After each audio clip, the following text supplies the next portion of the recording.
Imagine playing international football for a country that does not exist. Such is the Palestinian national team from Chile. The following is their story as taken from a couple internet sources.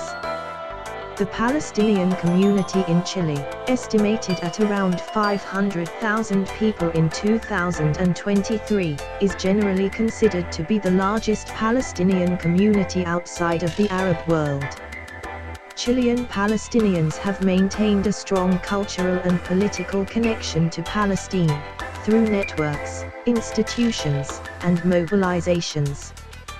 When you see a game based in Santiago between one team named after Palestine and another named after a famous Mapuche chieftain who had some successes against the Spanish invader, you realize, why Latin America is the home of magical realism and, 2, something of the ambiguity that characterizes these mestizo lands.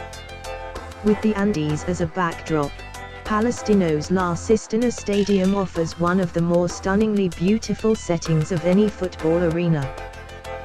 The history. Many Palestinians fled during the Crimean War of the 1850s due to fears of Russia taking over the Holy Land. Some found their way to Santiago de Chile and established a strong community there, attracting other Palestinians after the traumas of the world wars. Chile is believed to be home to the largest Palestinian community outside the Arab world, numbering at about 500,000 people, mostly from the historically Christian towns of Belén, Beit Jala, Bethlehem and Beit Sahau. The vast majority of Palestinians in Chile are Christians, despite Palestine being majority Muslim, but this in no way diminishes the national feeling of Palestino fans.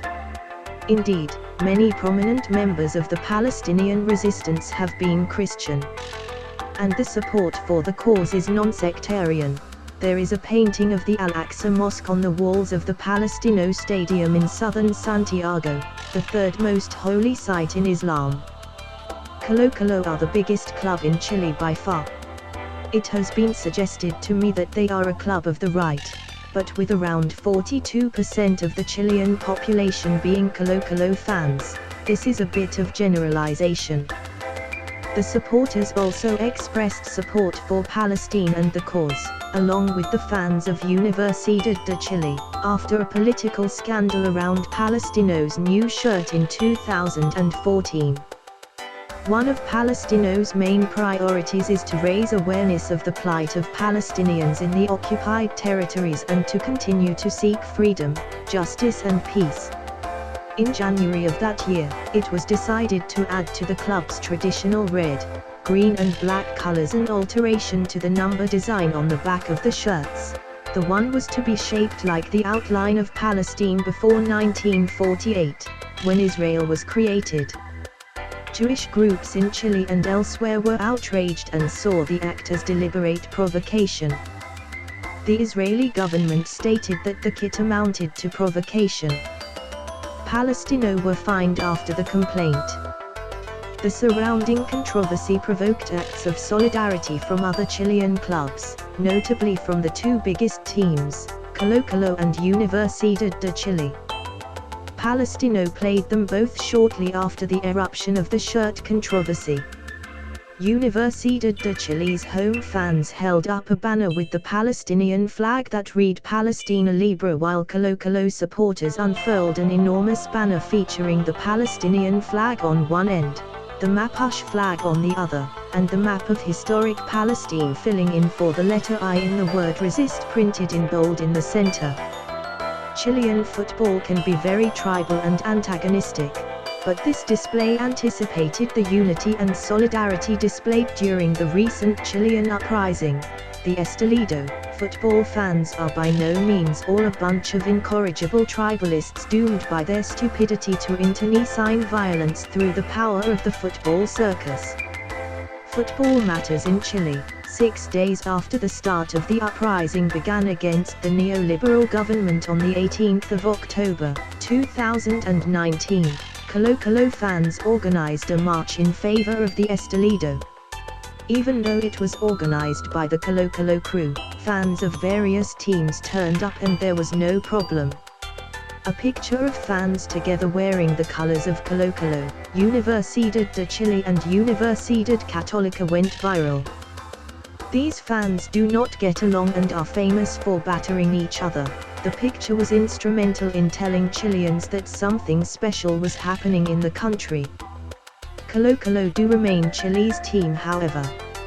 In 1973 Chile was going through political chaos and conflict that resulted in the brutal golpe de estado of the Butcher Pinochet.